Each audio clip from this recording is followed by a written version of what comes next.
Kirang excel ganda sa akong asat tagipuntang sa Ginoo, especially kay iyang magyapon iyang talento, iyang imong gininhawa, iyang ginatanan. Nagyaw yung mga mayabag, danggan magyapon, pero ang Ginoo na bala na, no? Ginoo na, ang tao na mag-adjust, biyong na lang win. Biyong na lang win. So, managin, no? Maayo ang Diyos good sa walay katapusan, and gamay lang na kuan na reminder yun po kay i-remind ni Lord ganina about ang wali kay about sa excellence pa. Ang wali sa main kay nag-igo siya sa excellence po, so kana excellence po especially sa ato na gawin ko sa worship, sa mensahe mismo, even sa ilang yatag ni Lord sa ato, iya man ang ministry. So kana lang no reminder, and ano ga reminder mo nga yes naman ko lang. So nabay mga announcement. Okay. So, sa wag kabulan nga ako pagbakasyon, no? Wala ko mong ko'y ministry nagagawa nga sa nilis hapon. Naglaglag yun ko. Lagdiri nga simbahan. Ito na po, simbahan. Mara ko nag-guest, mara ko mga shower po. At ito na ito, Lincoln. Observa. Ako din siyang i-contrast sa damilan. Ako yung damilan. Sada lang isang Disney ang damilan. Pag ato naman ako sa simbahan, ko, sayo pang lyrics. Mas sada lang sa dynamics. Lanay yapon. Lain naman yung church. Lago ko. Ako mga room grammar, manibay. Pero sige na. Room grammar, kaya lagi, wala akong pagignan po.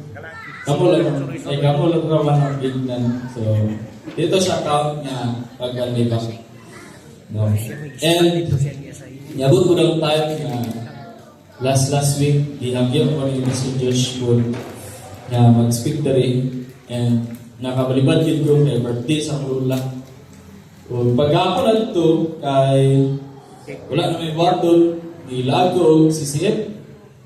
Lagi CCF. Bugat lang wala ko eh. And paglagi na ako CCF, wala ko na ingon nga, kabalhinon ko. Pero ang first game mo, sagpa sa mo kay ang ilang ashering. Shake hands. 7 ka po. Pangutanon ka, kung sa'yo ngalan, asa ka puyo, asa kami simbahan, kung sa'yo full name, tanong yun, inalagin. Ang kakita ko. And ito na ako na-realize mismo nga daripod ka mo lang dili man ang mga churches mo. But nakita na ako ba nga dako ba siya impact, especially sa first timers. So that after bagid sa after sa present worship kay patawagon ka kay mag-welcome room lagi daw. Adto mo sa welcome room ay welcome ka, tanong ka, interview na po. So kami po, mga first timers, kaya yun niya. So dala kayo, namag-snack. But dala yun nakita na ako ang kultura sa excellence din. So gusto na ako nga ma-apply po siya in just to influence ng kita sa churches. And big deal gila kayo ang excellence, no? Big deal kayo ang excellence. And dili na siya mga topic ha. Gusto na lang ako i-share kay experience kit ginama siya. O na dili gina ko tumalimutan. Tungod lang sa Asher. Kasi yung Asher dili? Asher. Dako gina-grow ng Asher. Oh, birthday even. Nagko kay grow ng Asher gid, no? Dili di basta-basta gid ang Asher kay ang first impression, it's in you. Katong first impression ako, kanya siya share. Wala sa wali. Share yun. So, lang. No? So, pamainit ako. Sa 4 ka bulan. Dagan man, mga pagtulunan ng Diyos. But, one thing nga gitudlo sa Diyos sa ako po sa 4 months kay how to be humble. Sa ang nga kong mapaod sa amin kayo. Especially kung ahead ka gamay and then naay nagbadlong sa iyo mga kanang what's sa mahal at we humble. So dagan yun nangita ko sa akong 4 months in life and Ganun lang siya. So, before ta magsugod, kaya akong giyang yung kanan sa pagpindog. As we will open this with a word of prayer. Pagkabot ta, Ginong Diyos, sa nabigbalaan, salamat Ginoo sa adlaw, sa hapon, sa ginanawa o Diyos, sa gihatag sa among Father. Salamat Ginoo, kay ikaw nag-plaster o Diyos sa mong karon. We believe, Lord, that there is no such thing o Diyos as an accident dira sa magtabangan. We pray, Lord, na ikaw ang mag-plaster karon sa mong mensahe. And we pray, O Diyos, that your Holy Spirit will speak to us in your own special way. Salamat kayo kay ikaw ang Diyos na padayong naggunit o Diyos sa mukha. Ikaw ang nagpadayong, Lord, o nag-storya o Diyos sa amo. Salamat kay Lord, and we bring you back the glory and the honor. In Jesus' name. Amen. Amen. Amen. Amen. Nag-reminis ko sa akong mga adlaw sa Damilan. On the way, may lakon ko, pero katulgod. Gibingaw ko sa Damilan. Ay, abot lang ang Damilan. Gibingaw ba sa ako? So, taas-taas din akong paano. Vacation. Vacation din.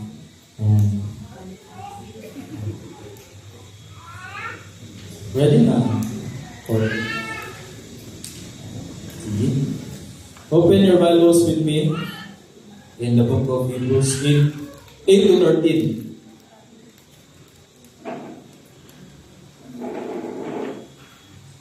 Ito mabiyan ang mga Biblia sa Hebrews 8 to 13. Sige. Doon tagbasa. But when God found fault with the people, doon nagbasa guys. 1, 2, 3, go! But when God... verse 8. Ay, sorry. Verse 8. Hebrews 8 to 13. Sige, basa ka.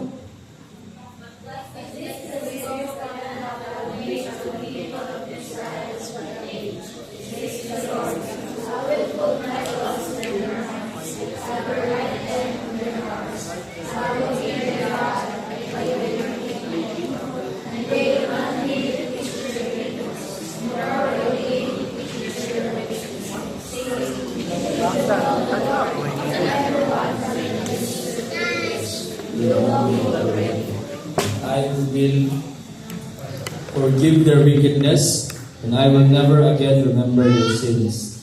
When God speaks of a new covenant, it means He has made the first one obsolete. It is now out of date and soon will disappear. Jeremiah 32:38 to 41. Ako lang ang basa. They will be my people, and I will be their God. And I will give them one heart, one purpose, to worship me forever, for their own good, and for the good of all their descendants. And I will make an everlasting covenant with them. I will never stop doing good for them. I will put a desire in their hearts to worship me, and they will never leave me. I will find joy doing good for them, and will faithfully and wholeheartedly replant them in this land. May the Lord bless the reading of His Word. In Jeremiah 32, makita nato dira gayon in context, that there is a prophecy of a new covenant na buhaton ng Diyos sa katawhan sa New Testament. No? O mahitabo na siya sa Revelations, but giingon na po siya sa Hebrews 8, verse 8. Ang bago nga saad sa Dios.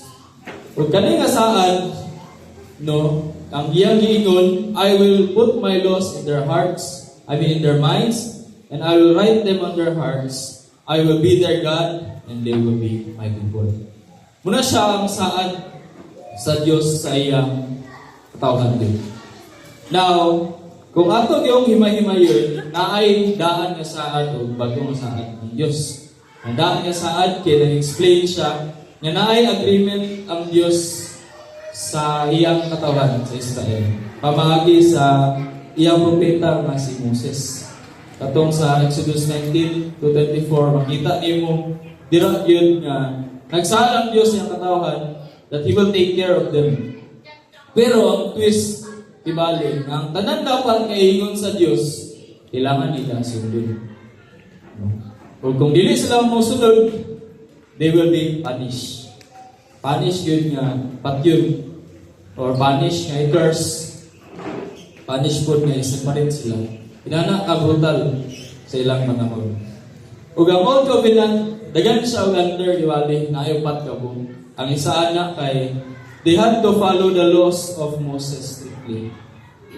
The Ten Commandments, no? Kailangan na nila sundon. Sa Eselay, kay gisgutan mo na, di ba? So, ang Ten Commandments. Ilang abok? 12? 10. 10 siya abok. No? Ikadua na yun, they offered animal sacrifices for the forgiveness of sin. Now, kani nga higayon sa ilaha in Exodus and sa tibok yun Old Testament, whenever they sin, magdepende ba yun sa ilang sala kung unsa ang ilang i-offer. Kung daggo, ram, kung sheep, goat, kung walang i-kwarta, flour na lang yun. So, again kayo requirements, ikatulo na yun nga, under sa Old Covenant, God's presence was limited to the temple only. And mediated through the priest. So, bisan sa nila kanta, wala gyud presensya sa Dios. Dili siya mulaganap, dili mapuno ang isang lugar. Wala gyud. Empty gyud, no signal. Inana ang ilang term kibali. Limited kayo ang presensya sa Dios sa ilang kapanahonan.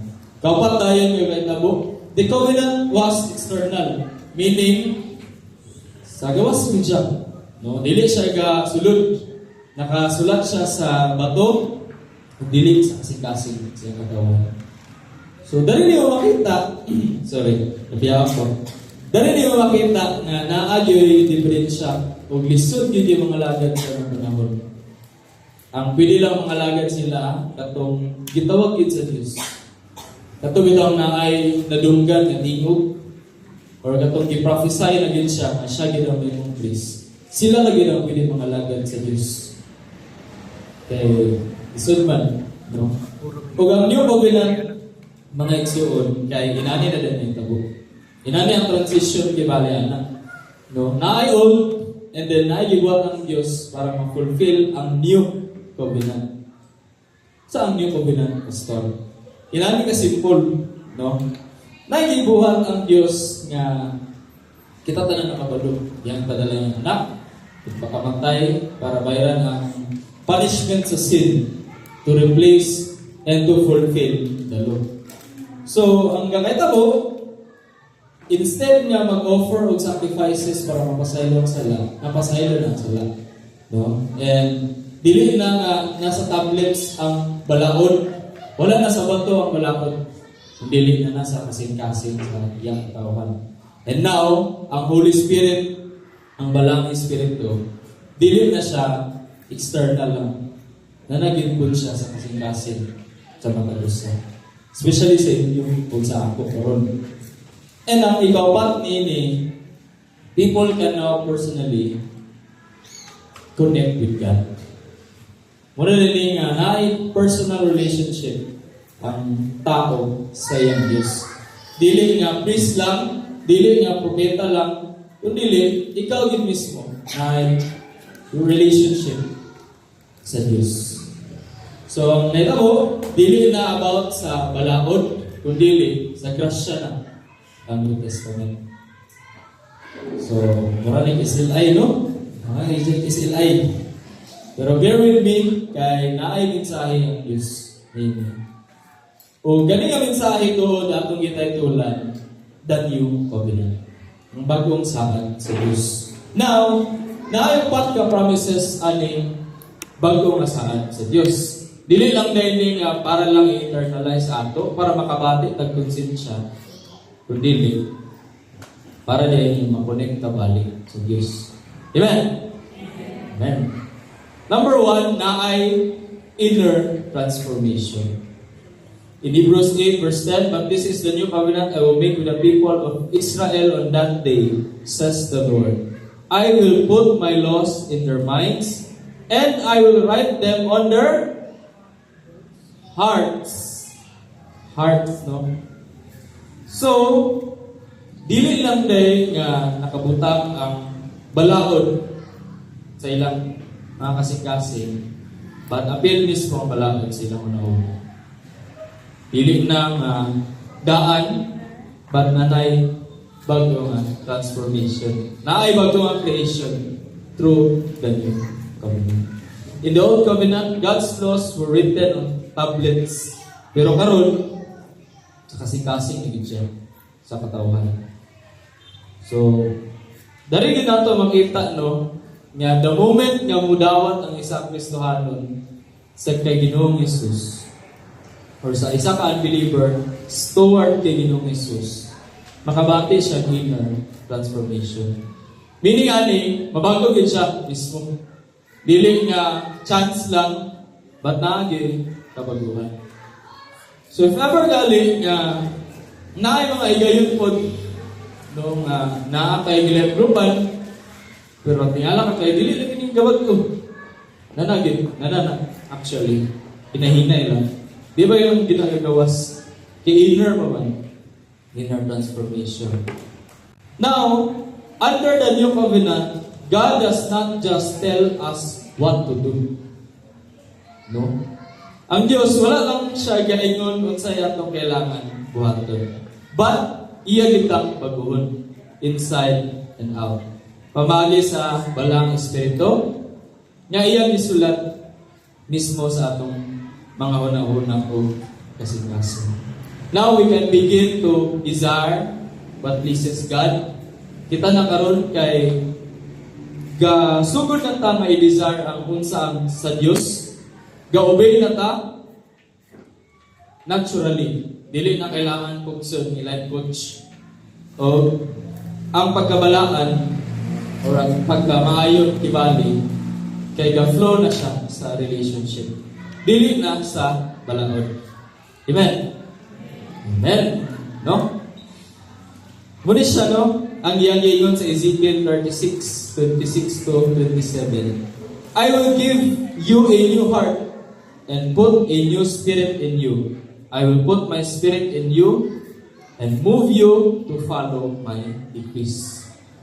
So man was impossible to follow God in the beginning. No? It was actually sin that caused that. Tungod sa sala, dili gid ka obey ang tao sa Dios. Genesis 1, Genesis 2, Genesis 3, so on, so forth. Romans kayo. Now, tungod din sa bagong asaad sa Dios, may mo na siyang posible. Tungod man kinaay dugo nga nagbayad sa sala or punishment sa sala, na ay inner transformation. Amen? Amen. Number 2 dayon, ang isa kasaad sa bago nga covenant is Hebrews 8 verse 10. I will be their God and they will be my people. I will be their God and they will be my sino kabutang? People. Diba? People. I will be their God. Kung basahan balik. I will be their God and they will be my people. Muna siya ang katuwa, kay tabok sa isang Kristohanon. Naana siya yung personal relationship. Now, kung ang kanang tao, Christian daw, pero di ka kakawag ko, Kasi wala pa. No? Wala pa yung personal relationship. Nalangin siya sa church. So, pagpasensyahan niyo na. No? Sinsyahan na. Nalangin siya sa church. Mabago na siya po. So, nanagin siya yung personal relationship sa Diyos. This promise reveals God's desire for personal relationship. Actually, dili mo yung gusto sa Diyos na maseparate ang tao. Ang tao mo yung maseparate siya sa Diyos. Kita mo lang nag-separate sa kapagalingan sa Diyos. Diba? Makabantay ka, dumawin makasala ka, kaya gusto yung gawawa. Di ka gusto magsimba, di ka gusto magpilog life group. So, pang life group, si panglipak. Pangalibakiro. Red flag. Ayun yun, no? Tugod yun sa lahat, kakaseparate ng tao. Now, ang gabuhatan sa Diyos, He always pursues man. Mugin ang goal sa Ginoo. Gina-pursue ka ni Lord everyday. Iwali-gali. Pag mata pa lang ni mo, chance na yun ni para mag-pursue ka balik sa Diyos. Kung ikaw mismo makabalik sa Diyos. So, do not waste that chance, yun. Kaya, dili yun, basta-basta po ang kinabuhi. No. Blessing din ang kinabuhi.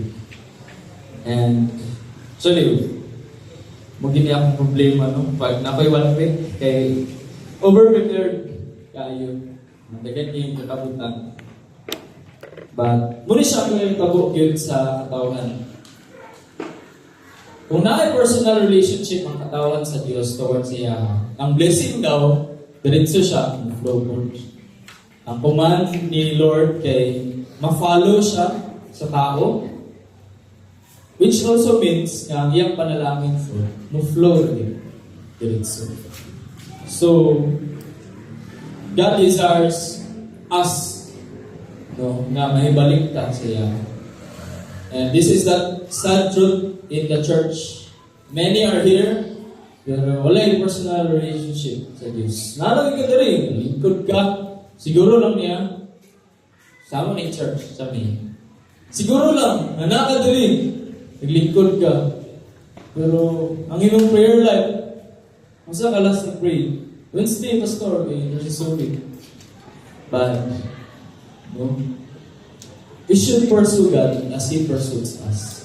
Actually, every day, kung ikaw gina-pursue sa Ginoo, every day is your chance to pursue God. He seeks a personal relationship sa imo sa ako. Ang gaulatan ng ginawa niya, ikaw lang din. Kung saan ka mag-pray? Saan ka mag-pray? Ayan ang magkaon ka, ayan ang hospital ka, ayan ang ka mag-pray kung masamad ka, samad ka o bildo, samad ka sin nga naay tayak, ayan ang kawagampo, mo inanan. No? Ang gusto sa Diyos yun, personal relationship. Saya. So kita po, we should respond to that. Kailangan yun nga na respond sa ato. Useless man ang saad sa Diyos actually. Kung ikaw, ako, dili tag-respond sa iyang covenant. Wala na siya. No? Number 3, Hebrews 8:11. And they will not need to teach their neighbors, nor will they need to teach their relatives, saying, you should know the Lord, for everyone from the least to the greatest will know me already. Number 3, intimate knowledge with God. Basahan na balik ang last part. Kaning for everyone. Kita ninyo. For everyone. 1, 2, 3, go. Least to the greatest. I will know me already. Sa Old Covenant, ang gakitabo, the priest just knows God. Prophets knows God. Katorang suod o gitawag sa Diyos ang makabalo siya. Pero karon, igsuod, igdanti ka karon. Ikaw po, nagiging chance. Naagin kay intimate knowledge sa Ginoo. What do you mean intimate, pastor? Sa iba sa intimate, kaning duol, di bali. Ito itong Murag ikaw ug ang imong asawa ka close. Pinana ka close. Kabalo ka sa unsa siya masako. Kabalo ka sa iya pwede maasukan. Kabalo ka nga dili siya ganahan og corned beef sa buntag. Gusto siya itlog bulan, itlog. Tanan yun, kabalo ka na. Because naka-intimate relationship sa Diyos. So that only happens when the new covenant comes. And that will not come when we do not receive Christ as our Lord and Savior. Now, but the new covenant changes everything from the old. Dili na itong mga priest lang ang makaila sa Diyos. Dili lang itong nakabalo lang sa Hebrew. Dili lang itong nakabalo sa Greek ang makaila sa Diyos. Ikaw o ikaw po mismo. Pero kung tala ka rin iksoon, kailangan ka sa Diyos. Kailangan pas, He is the Abba Father. Siya ang Diyos ng luluwas, provider. Tanan, namimorize na ako, kaniagi yung isil I want. That's good. Pero kailangan ka sa Diyos, yun. Ikaw yun mismo. Kung nahumun ka mani ang Diyos ka ron, nahumun ka niya, kailangan ka sa ako na. So tayo yun. Lord, sino ka? Angel? No? Basin tayo na kaila sa Diyos. No? So may it be a reminder sa ato karon that naana ang bagong covenant. Naana posible na gintanan. Grasya na ginagadagan.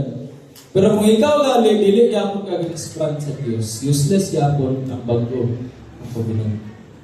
Amen.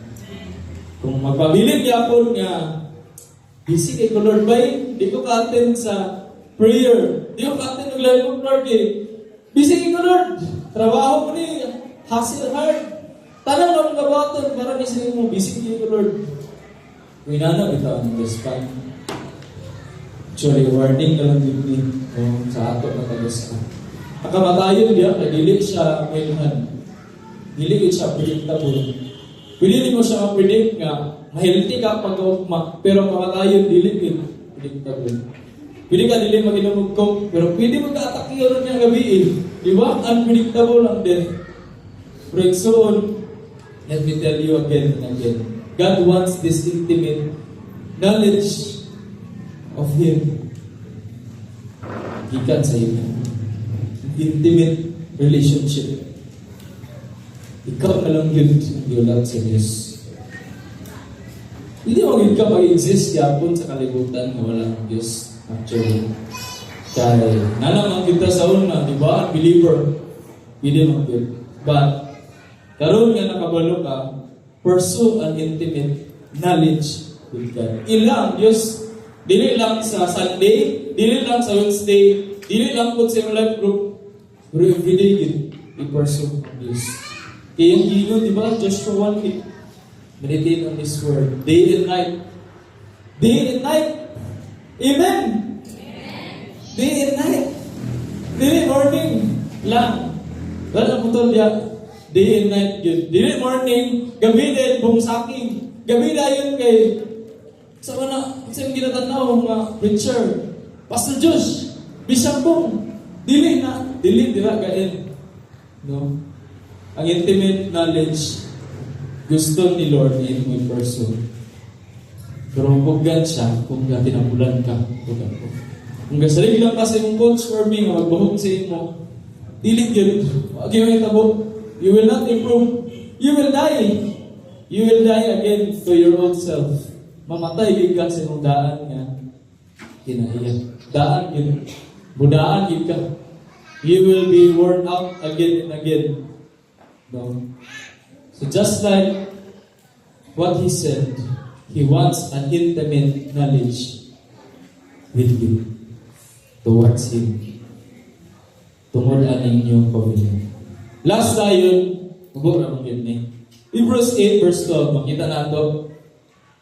And I will forgive their wickedness, and I will never again remember their sins. Atong balik ko nagbasa, kanandungan ta. And I will forgive their wickedness and their sins. Amen. Tungod sa bagong covenant number 4 na ay complete forgiveness. Naay complete forgiveness. Kumpleto, pastor? Kaning kumpleto, mawalay kulang. Dili na siya mao. Ang complete na forgiveness, katibukan yun sa tibuok, nga bisag wala pa rin tabo, gipasaylo na ka. Inana nga forgiveness. Pero mumuni gagamiton sa uban nga ticket magpakasalaay silang kinabuhi. Which is wrong. Gingon sa Romans, di ba? Ayaw din na ninyo buhata. But, ako explain gamay, under the old covenant, sacrifices had to be repeated again and again. Kailangan sila magsakripisyo para lang mapasaylo ilang sala. Karon dili na. Karon kailangan nilang kapangayo o pasaylo. Pasaylo, sorry Lord. Ana lang lugar, dili po. Gusto sa Ginoo kay katibukan din. Katibukan. Now, before Jesus died, forgiveness came through the sacrificial system, which is in Leviticus. No? Kailangan sakripisyo, kunsa, in order, inani. Dagan yung kailangan buhaton para lang mapasaylo ang sala. Katulad na yun, when people sin, they offered animal sacrifices such as lambs, goats, bulls, and at the temple.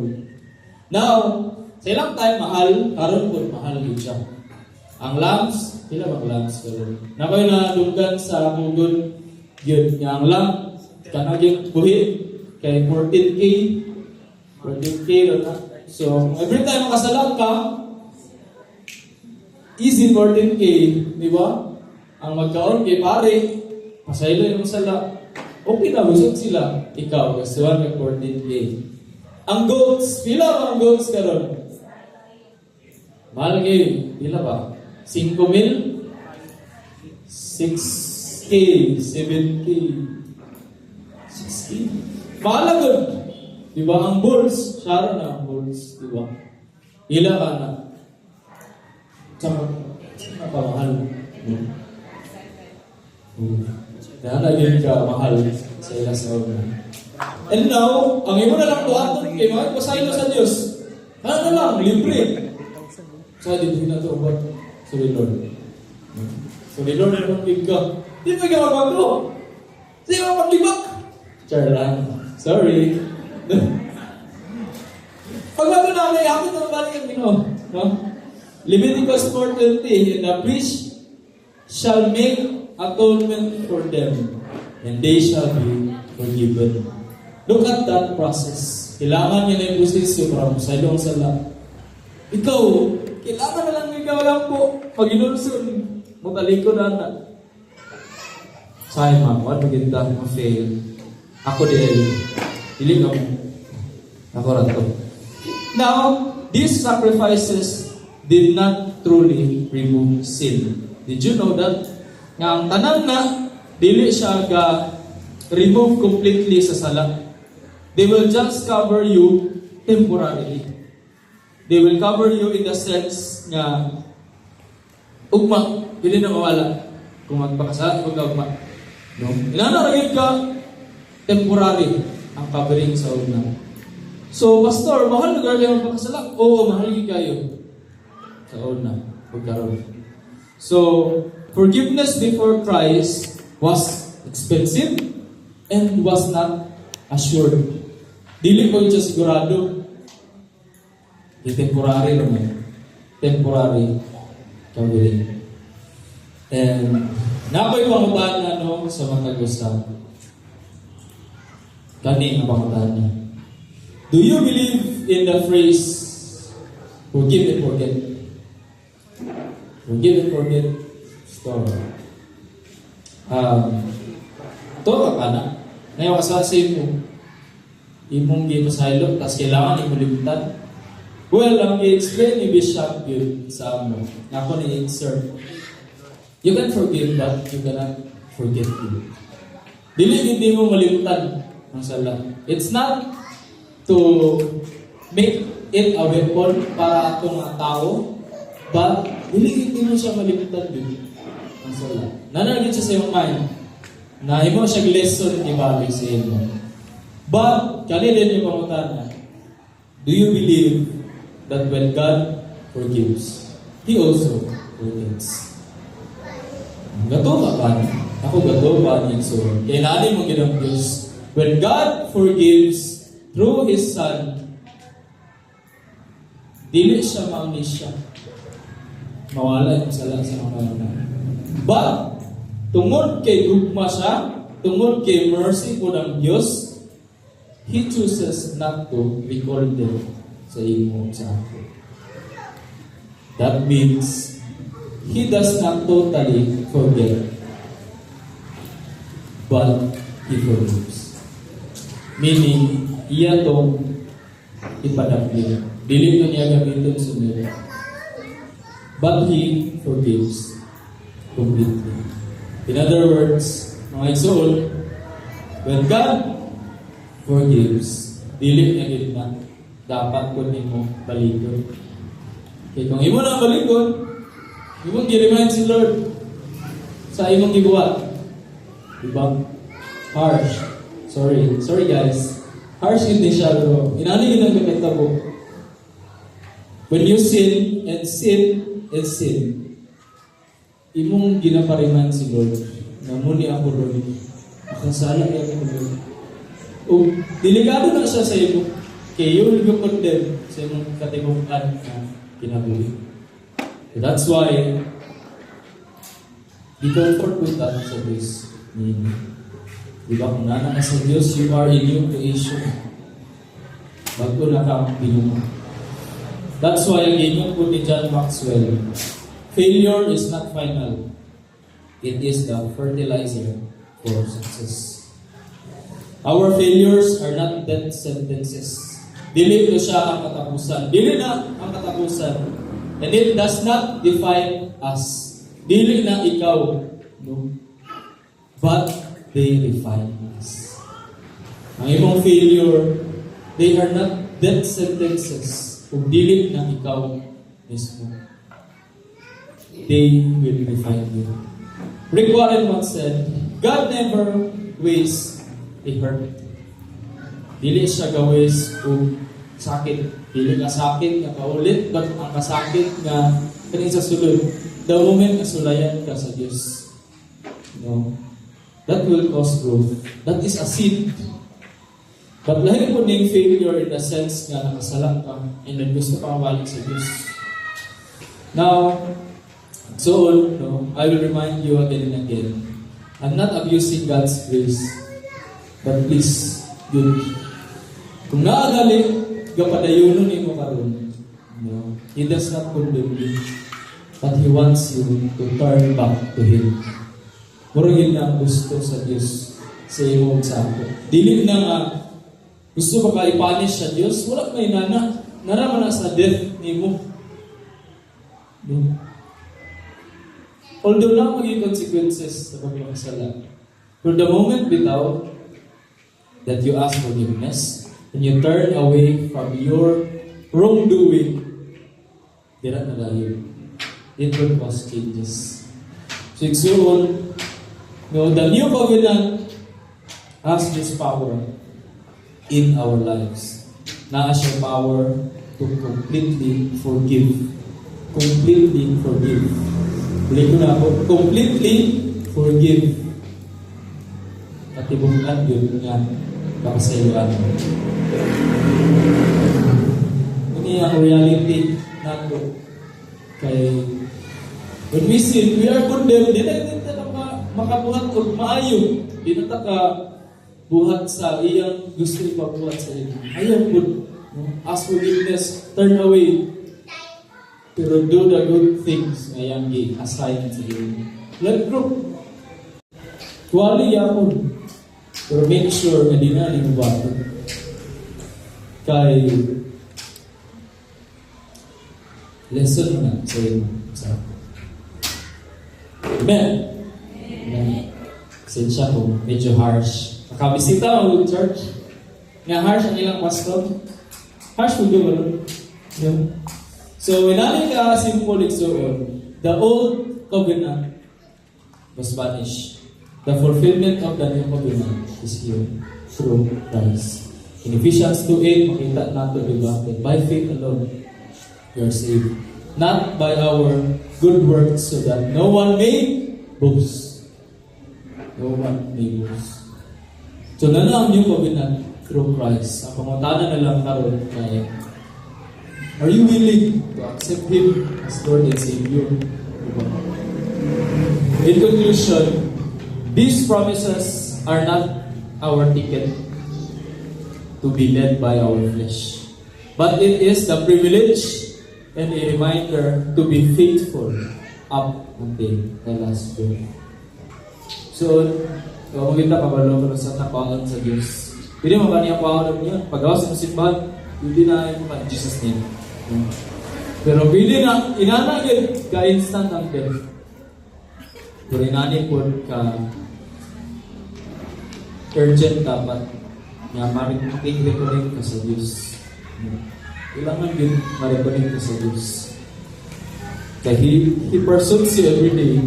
Diba? Murag, gahatag ang Diyos sa imong love letter every day. Kano yung devotional? Muna siya ang love letter sa Diyos. Problema kaya hindi mo gawasahon. Hindi mo kagawa devotional. Hindi naman ka. Sorry Lord. Kagadi po. Saan man eh. Say, answer ani Lord. Magulat ka Sunday. Magulat ka kay Pastor. Sabi kung mangiwali ni Pastor kay kahit sinupuri, kita naman ka. So, yun. Diba? So, nanig yun ang gusto ni Lord sa imong sa akin. He pursues you every day. Pero gusto niya, ikaw din mo pursues niya every day. Amen. Amen. He wants to pursue you every day. So, pursue Him every day. And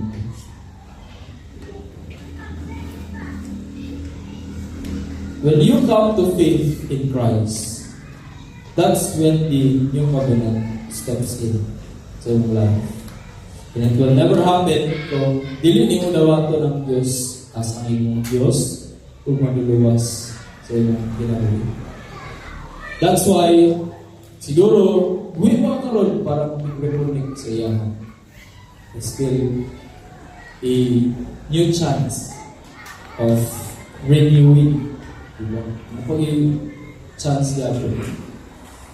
And so, taon-taon mong bitaw ng kita. Pero, I want you to reconnect back to God. Reconnect back sa Diyos. Pero, kasi ikaw na lang kabalo. Ikaw lang nakailan sa Diyos. Ang Diyos din. Sa balik na sa inyo. Hindi talikod ng Diyos sa inyo. Naisiliya ito. But, you know, He awaits for the response. Gusto ni Lord to respond. And the response comes in your heart.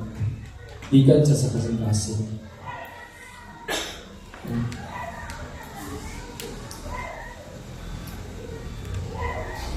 Accept Him. Accept Him as Lord and Savior. May I request everyone to please stand as we do this. Hindi ang tanan sa pagkira sa iyong mata. Buwang ta. Ginoong Diyos sa kabilaan. Ikaw ang Diyos, Lord, na walang magkulang, magpalamayan sa amin. Ikaw ang Diyos, Lord, na magpapasya, magustisya ka amin. We pray, Lord, that you will be able to respond to your call for the makapunan. O Diyos, we pray with a humble heart. O Diyos, pasaliwa may sa mga batang wala nakadalag himaya bila sa iyo. We pray, Lord, that you will cover us by your blood, that we will not be condemned. Father, we pray na ikaw ang Diyos na kanunay po mag-remind of Diyos in our everyday life.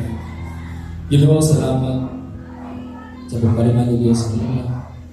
Salamat Ginoo sa pag-pursue sa aming Ginoo. Lord, wala ilain ngayon Ikaw rin. Father, we thank you for your message. We pray, Lord, na ikaw ang magpadayon ng istorya, Diyos, ng mga in your own special way. And we bring you back all the glory, the honor, all the praises of Diyos, all the majesty. For the Lord is worthy of Diyos. In Jesus' name, amen, amen. Akong giyang niyo ang tanan sa pagpabilin ng Panginoon. As we will begin this communion, hallelujah. But before ang communion, let's take time sa pag-unaon na kung sa kamayo ang Ginoo sa iyong kinabuhi. He has died for you. He set His Son for you. You are covered now by the blood.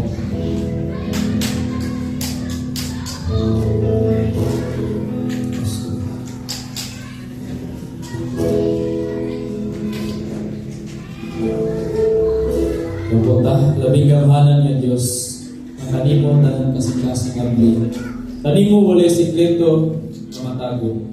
Yapyuhi ang mga kasing-kasing ug ang among una-una aron makaduol kami sa iyong lamesa ug ang among espiritu palagsi pinaagi kay Hesus Kristo sa among Diyos.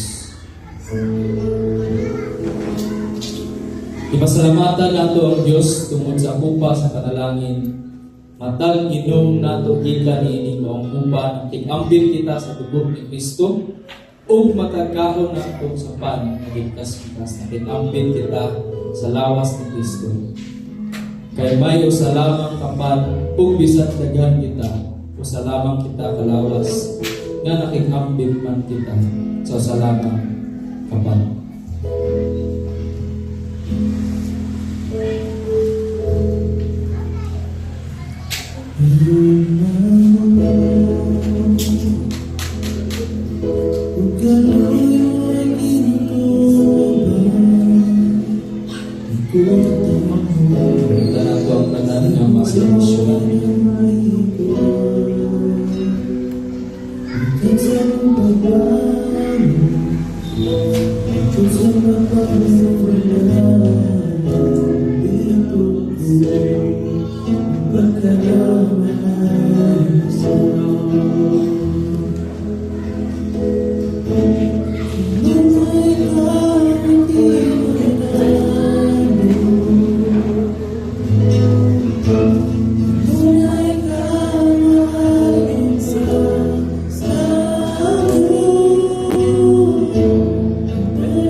Masuk ke sesat